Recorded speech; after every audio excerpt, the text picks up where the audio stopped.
Mon enfant a 2 mois et demi. Moi, je compte le sevrer à 1 an au moins. Bon, sinon, ce que moi je sais et je vois, avec 1 an déjà, l'enfant mange la pâte, même un peu de tout. Donc on peut le sevrer. Au moins 1 an. On nous apprend qu'il faut aller jusqu'à 18 mois, mais moi je pense arrêter à 1 an. 12 mois sont-ils suffisants pour passer à l'autre étape indispensable qui intervient dans l'allaitement? Jusqu'à l'âge de 18 mois, il doit continuer à prendre le lait maternel, forcément. Ce n'est plus suffisant. C'est pourquoi on fait d'autres apports à travers d'autres aliments. Ce n'est plus suffisant. À partir de 6 mois, ce n'est plus suffisant, mais c'est toujours important et essentiel. L'assistante sociale ne dit pas non au sevrage, mais apprend que l'allaitement doit durer au minimum 18 mois et que le sevrage devra se faire de manière progressive. Même son de cloche chez le médecin pédiatre qui ajoute néanmoins que le sevrage devra respecter certains aspects de la vie de chaque femme. Pour le spécialiste, il s'agit d'une affaire personnelle où le rythme, le désir de chaque femme doivent être respectés. Et ça varie. L'intervalle, on peut dire que l'intervalle c'est de 1 an à 2 ans. Maintenant, ça peut varier d'une mère à une autre. Et des facteurs qui interviennent dans la vie du couple mère-enfant. Voilà. Donc, je peux dire que c'est dans l'intervalle 1 an, 2 ans qu'on peut faire le sevrage de l'enfant. Quoique, si une maman veut aller au-delà, elle est libre. Mais habituellement, c'est autour de 2 ans. Il faut continuer à allaiter un enfant qui a plus de 6 mois. Et le sevrage, c'est un processus. Et ce processus, il faut aller progressivement. Processus voudra dire aller progressivement, ne pas arrêter l'allaitement maternel d'un trait.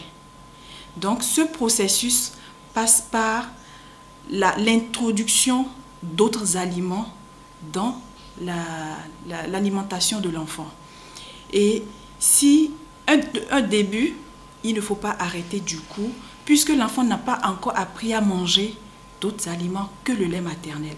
Parce qu'il faut passer progressivement de l'alimentation liquide, qui est le lait maternel, et aller vers l'alimentation de type adulte, qui est le repas familial. Et le repas familial, ce sont des aliments solides. Un enfant n'a pas encore physiologiquement toutes les aptitudes qu'il faut pour pouvoir s'adapter, digérer un aliment de type adulte. Nombre d'étapes sont donc à observer. Qui nous amène à passer par la diversification. Et la diversification voudra dire on commence à apprendre à l'enfant à manger autre chose. C'est un apprentissage, on lui fait goûter un peu de tout comme aliment. Et comme tout apprentissage, il faut aller doucement. Et tant que l'enfant n'a pas encore la capacité de manger, de bien manger l'aliment de type adulte, il faut continuer. Il va manger un peu d'autres types d'aliments que vous allez commencer à introduire, mais il faut compléter avec le lait maternel. Ça, c'est important. Oui. On doit retrouver dans l'alimentation les 3 groupes d'aliments. Les aliments de force, les aliments d'entretien de la santé et les aliments riches en protéines. Donc on doit retrouver les glucides, on doit retrouver les protéines, on doit retrouver les fruits et les légumes. Ce que les mamans, pour la plupart du temps, ignorent. Donc les fruits, les légumes, c'est très important. Les protéines, c'est très important. Peu importe le moment où ça se produit, le sevrage provoque souvent un pincement au cœur et un sentiment d'abandon chez la maman qui ne manque pas pour autant d'astuces pour y arriver.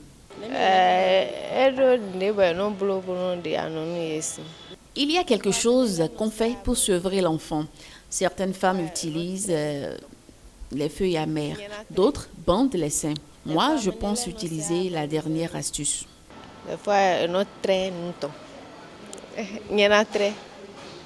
On a dit que faut pas, si on veut sevrer l'enfant, il ne faut pas le couper directement comme ça.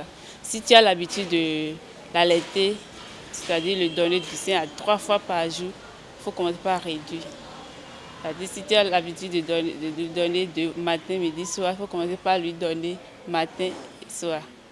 Chaque femme s'en sort donc comme elle le peut. Le plus important pour la mère, c'est de respecter le temps d'allaitement préconisé tant qu'elle en a la capacité. Tous les éléments nutritifs d'un repas normal.